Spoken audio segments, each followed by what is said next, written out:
தேமுதிக கொள்கை பரப்பு செயலாளர் சந்திரகுமார் தேமுதிகவில் இருந்து விலக உள்ளதாக செய்திகள் வெளியாகியிருந்தன. இதுகுறித்து நேரடி தகவல் தர காத்திருக்கிறார் பேராயர் எஸ்ரா சர்குன். இதுகுறித்து மேலும் பல விளக்கத்தை அவரிடம் கேட்கலாம். வணக்கம் சார். வணக்கம். தேமுதிகவோட கொள்கை பரப்பு செயலாளர் சந்திரகுமார் தற்போது செய்தியாளர் சந்திப்பின் போது தெரிவிக்கையில் என்ன சொன்னார்னா, திமுகவோட கூட்டணி வைக்க வேண்டும் தான், தேமுதிக திமுகவோட கூட்டணி வைக்க வேண்டும் தான் அனைத்து தொண்டர்களின் விருப்பமாக உள்ளது என கூறினார். இது குறித்து உங்களுடைய கருத்து என்னவா இருக்கும்? அதாவது இது எதிர்பார்த்த ஒன்றுதான். சுத்தமா அன்புக்குரிய சகோதரர் விஜயகாந்த் அவர்கள் எதேச்சியாரமாக ஒரு தீர்மானத்தை எடுத்து விட்டார். பொதுக்குழுல பேசப்பட்டதற்கு மாறாக it took his party for granted. எப்போதும் அது நடக்காது. பொதுவாக அவர்கள் எவ்வளவோ பொறுத்து கொண்டிருக்கிறாங்க, எவ்வளவோ பணத்தெல்லாம் தன்னுடைய சொந்த பணங்களெல்லாம் தனிப்பட்ட மாவட்ட லெவலில் மீட்டிங் போடுறதுக்கெல்லாம் செலவழிச்சு செஞ்சிருக்கிறாங்க. அந்த மாதிரி ஒரு சூழ்நிலையில இப்படி ஒன்றுக்கொண்டு மாசான கருத்துக்களை உடைய ஒரு அணியில போய் சேருகிறத யாரு ஏற்றுக்கொள்வா? சாதாரண ஒரு மனிதன் கூட அதை ஏற்றுக்கொள்ள. இது அவர்களுக்கு ஏற்புடையதாக தெரியல. ரெண்டாவது வெற்றி பெற போறதில்லை. ஹலோ சார், தொடர்ந்து பேசுங்க. ஹலோ, தொடர்ந்து பேசலாம் சார். சரி. இந்த அணி வெற்றி பெற போவதில்லை என்பது உலகறிந்த உண்மை, தமிழ் மக்கள் அனைவரும் அறிந்த உண்மை. ரெண்டாவது, இந்த அணியில் இருக்கிறவங்க ஒண்ணுக்கு ஒண்ணு முரண்பாடான கருத்துக்களை உடையவர்கள். இவர்களெல்லாம் இழுத்து இதுவரைக்கும் கொண்டு வந்ததே வைகோ இருக்கிற இடம் என்னைக்குமே உருப்படாது. கேட்டீங்களா? வைகோ இருக்கிற இடம் என்னைக்குமே ஒரு உருப்படாது. அவர் அடிப்படையாக திமுகவுடைய நல்வாழ்வு, குறிப்பாக நம்ம தளபதி அவர்களுடைய வளர்ச்சிக்கு மாறானவர், அவர் எதிரானவர், அதை ஏற்கக்கூடியவர். அவருக்கு அதை ஏற்றுக்கொள்ள முடியாத ஒரு சூழ்நிலை. அதனால இவங்களெல்லாம் சேர்த்து கொண்டு திமுக வெற்றி பெறலாம் என்ற நோக்கத்தில் அல்ல, திமுகவுடைய வெற்றியை தடுக்க வேண்டும் என்பதில் என்ற நோக்கத்தோட அவர் இந்த காரியங்களை செய்து வருகிறார். அதிலே போய் கேப்டன் சிக்கிக் கொண்டது மிக பரிதாபமான ஒரு நிலை.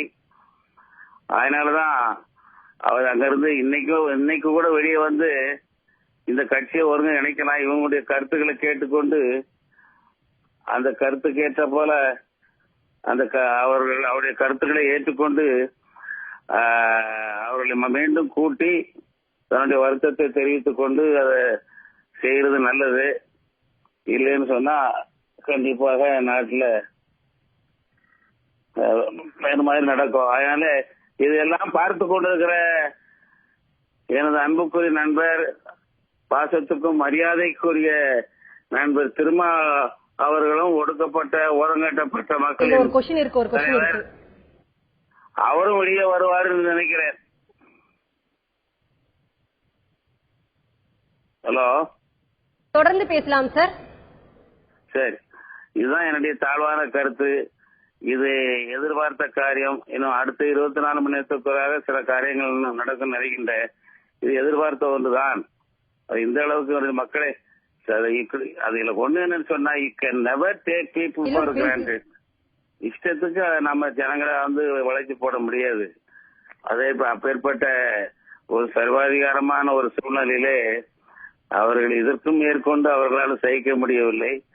பொதுக்குழுவில் அது ஊரறிந்த உண்மை. அங்க திமுக பக்கம் தான் போகணும் அப்படின்னு சொல்லு, அதை ஏற்றுக்கொண்டிருக்கலாம். அவருக்கு கொடுக்கக்கூடிய மரியாதை கொடுக்கப்பட்டிருக்கும். வேற எங்கேயும் இல்லாத இப்போ சர்வாதிகாரி ஜெயலலிதா போல திமுக ஆட்சி அல்ல. அவருங்க வந்திருந்தா அவருக்கு ராஜ மரியாதை கொடுத்திருப்பார்கள், அவர்களை வரவேற்றிருப்பார்கள், ஏற்றிருப்பார்கள். அதை செய்யாமல் இப்படி மாறி போன தப்பு. முக்கியமாக அவருடைய துணைவியார் அன்பு சகோதரி அவர்களும் எடுத்த முடிவு தவறு. எங்கே மக்களை நடத்தி கொண்டு போகிறார்கள்?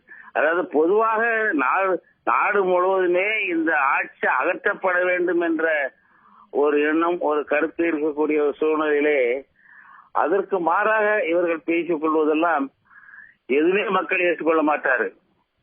இன்று நாடு முழுவதும் அப்பேற்பட்ட ஒரு சூழ்நிலை இருந்து வருகிறது. அதனால அதுக்கு எந்த அளவிலே விஜயகாந்த் உதவி இருப்பாரோ அவரை பாராட்டி இருப்பார்கள். அவர் தொடர்ந்து அரசியல் பண்ணுவதற்கும் அவருக்கு நல்லதாக இருந்திருக்கும். அதனாலே இவர் எடுத்த தீர்மானத்தை தொட்டு ஒடுக்கப்பட்ட ஓரங்கட்டப்பட்ட மக்களுக்காக கொள்ளக்கூடிய திருமாவர்களும் என்ன கம்யூனிஸ்ட் பார்ட்டிகளும் இதை ஏற்றுக்கொண்டு நல்ல ஒரு தீர்மானத்திலே வந்து இந்த இவர்கள் சார்ந்திருக்கின்ற அந்த அமைப்பை கலைத்து அவர்கள் நல்லது செய்வார்கள் என்று நான் எதிர்பார்க்கிறேன். சார், தேமுதிக எம்எல்ஏக்கள் வந்து விஜயகாந்த் மீது அதிருப்தி அடைஞ்சிருக்கு. இந்த நிலையில தொண்டர்களோட கருத்துக்கு மதிப்பளித்து விஜயகாந்த் அவர்கள் திமுகவோட கூட்டணி சேர எந்த அளவுக்கு வாய்ப்புகள் இருக்கு, அது பற்றி சொல்லுங்க சார். அது இருக்கு, வாய்ப்பு இருக்குது. ஆனா எல்லாம் காலம் தாழ்ந்து போய்விட்டது. நேற்றுதான் காங்கிரசுக்கு நிறைய சீட்டு கொடுத்து அவர்களை வழி அனுப்பி வைத்திருக்கிறார்கள். இதுல பாதி சீட்டு, குறைந்தபட்சம் 15 சீட்டாவது தேமுதிகவுக்கு வந்திருக்கும். தேமுதிக இப்படி நல்ல தக்க சமயத்திலே ஏற்ற ஒரு தீர்மானத்தை எடுத்து ஒரு நல்ல ஒரு தீர்மானத்தை எடுக்காத காரணத்தினால் நாட்டில் இப்படி அந்த அணியிலே ஏற்பட்ட ஒரு குழப்பம் வந்திருக்கிறது. இனிமேலும் அந்த அணி தேராது. கழுதைந்து கற்றுமான கதையாகத்தான் மாறும், அதற்கு சந்தேகமே இல்லை. ஆனா இதற்கெல்லாம் முழுக்க வைகோதான் காரணம். அவர் தான் குழப்பவாதி. அவர் எப்போதுமே ஒரு ராங்கான பஸ்ல போய் ஏறி உட்கார்ந்துக்குவாரு, மற்றவங்க அந்த பஸ்லயே பயணம் செய்ய சொல்லுவாரு. இப்போது நாட்டில் அதுதான் நடந்து கொண்டிருக்கிறது. அதனால இது எதிர்பார்த்த ஒன்றுதான். அடுத்த 24 மணி நேரத்துக்குள்ளாக இன்னும் தெளிவாக காரியங்கள் வரும் என்று நினைக்கின்றேன்.